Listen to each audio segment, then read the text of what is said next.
boys and girls. Today's story is a story about a man named Samuel the Lamanite. And it is called Samuel the Lamanite Has Superhuman Powers. It is our fourth story in our scripture series of superheroes in the scriptures. And I'm going to talk about how Samuel the Lamanite and Spider-Man actually have some similar abilities. Who would think? But here we go. First, I want to talk a little bit about Spider-Man and some fun facts that you might know about him. So, Spider-Man's real name is Peter Parker. He was bit by a spider. That's how he got his superpower. He can lift nearly 10 tons. That is thousands of pounds, boys and girls. He can move at incredible speeds, and he can climb great heights. I actually took this picture. I snapped this picture this summer. I was at the Empire State Building in New York City. I was inside, and they had a picture.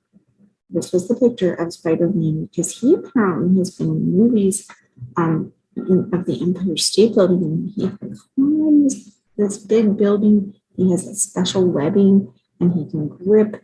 And the Empire State Building is a very interesting place to visit. You can go inside. It's one of the tallest buildings in our nation. So just my own little fun fact. And that's what I got to do in the summer with my family. Today's story is going to take place from the Book of Mormon. That's in the Book of Mormon, chapters 13 through 16, and 3rd Nephi, chapter 1. So it's quite a few chapters if you were going to read it, but it's very interesting. And I'm going to just tell you a story today. So here is Samuel the Lamanite. He was preaching in the year of the 86th year.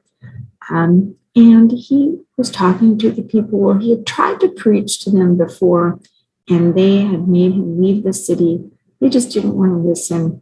And he had very important things to tell them. He was a prophet, boys and girls. A prophet is when the Lord told him what is going to happen in the future. The Lord revealed this to him, and it's really important information, and we're going to see what he was trying to tell the people. So after they asked him to leave the city, he prayed, and he felt like he needed to go back, and he found a way. Now, these are the things that he prophesied, and they're about when Jesus Christ was going to be born. And he said, there is going to be this sign of when Jesus was going to be born, was that there was going to be a day, a night, and a day as if it was one day with no night. Can you imagine? You're ready to go to sleep at bedtime, and the sun doesn't go down. It's still bright outside. Well, this was going to be one of those signs. Another sign was going to be that there was going to be a new star.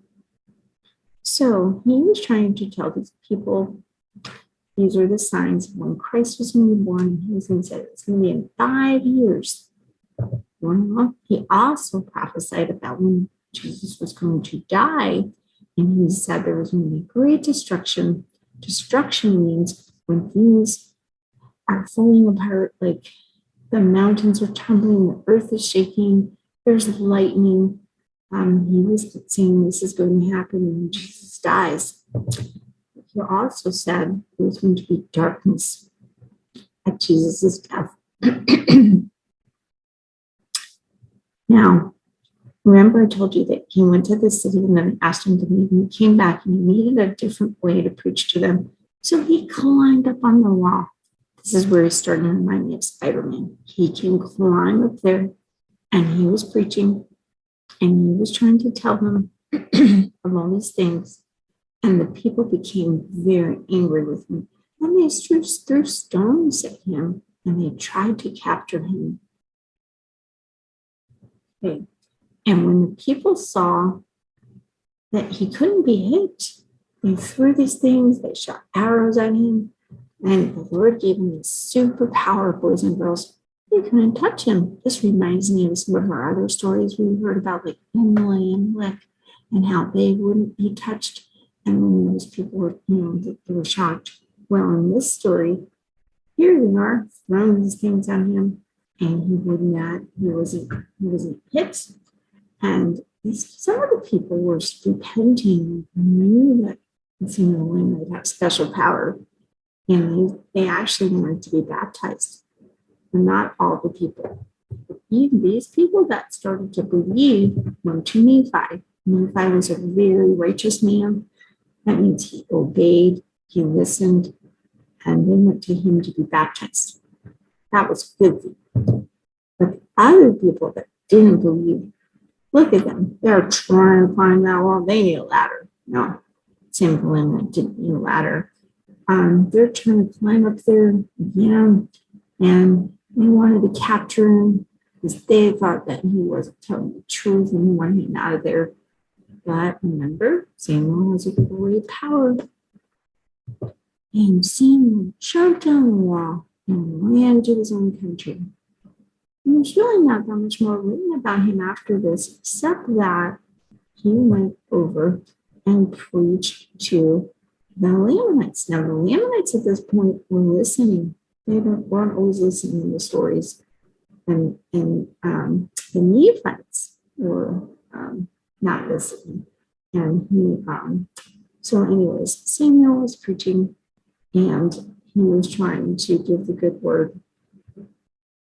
And that's all we really hear of him. But he gave us important signs. And he gave us important signs of Jesus' birth.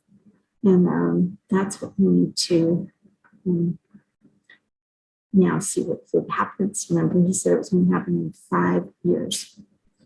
Well, here it goes. In the 92nd year, Samuel's prophecies came true. There was that day and day, as if it was one day, the sun didn't go down. And a new star came, and it did appear. So Christ was going to be born. And people were so happy. They had great tidings. That means they were cheering because they knew that these prophecies were going to be true and that Christ was born. Now, there were some people right before this, right before the signs were given, that were wanting to kill the other people, and they didn't think these prophecies were going to come true. And they fell to the ground when the prophecies came true. And also that superpower was just hit them, and the bad people just kind of went away there. And the prophecies came true. Christ was born. We saw the day, the night, and day, and the star. And all the people were very glad. And Nephi, when he had been a little sad, here comes our memory verse, when those people were angry and wanted to, didn't really believe in the prophecies at this point, just a few days before the prophecies came. And he was praying, and the Lord gave him this beautiful verse. And it says, lift up your head and be of good cheer, for behold, the time is at hand.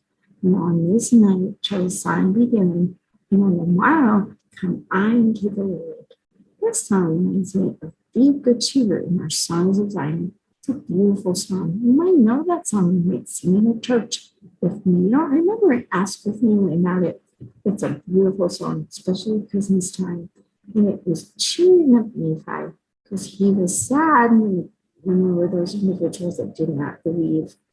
But the prophecies did come true. And Christ was born. So, because it's almost Christmas, and we're talking about a star, our craft is going to be a star. So I snapped a picture of this already made, and these are some of the materials you need.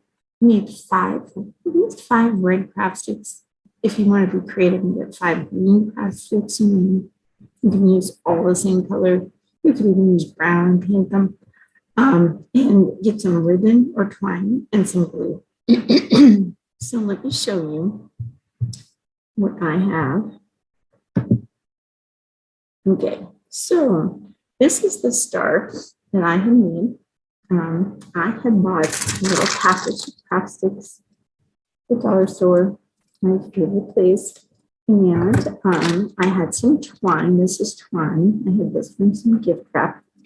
And this is very easy to make, boys and girls. So you basically take take 2 sticks, make a triangle through the end.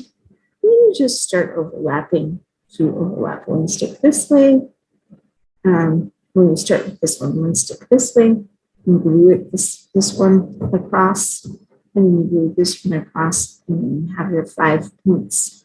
And you take your twine and you glue it at the back, and you can hang it as an ornament. If you want to get really fancy, you get a chance, but I have this little bag of stars. So it'd be nice to like glue, and I still might do that. A little star onto your sticks, make it a little decorative. You can put anything on there that you feel. So that's our craft, and I thought that would be a nice little ornament for this time of the year. And it reminds us of the new star that Samuel prophesied about. And there's one more thing I wanted to say. So I always try to wear a superhero shirt. And this one says, with great power comes responsibility. It's a saying that's associated with Spider-Man. And I was thinking how that saying really goes with our story today. Samuel the Lamanite, as a prophet, he had a great power that the Lord gave him. And he had great responsibility. And he went and he didn't give up. He went back into that city. He went to preach to the people, even though they were angry, even though they didn't believe. But some people did believe, and they repented and they got baptized. And he took his power seriously. And he climbed that wall, like Spider-Man to climb that wall. He climbed down that wall, and he ended up having weddings. What do you think of that? So I hope you enjoyed our lesson today, and I hope that you all have a wonderful and very Merry Christmas. And you always remember that when we celebrate Christmas, it's really celebrating the birth of Christ. And that is the most important thing. He came for us. And but we're looking forward to other nice things that go with Christmas. So enjoy, boys and girls, and I hope you enjoyed our lesson. Bye. Shine upon us until the glory dawn. Oh, give us thy light to light the way into the land of perfect day. Beautiful star of Bethlehem, shine on. Oh, beautiful star of Bethlehem, shine.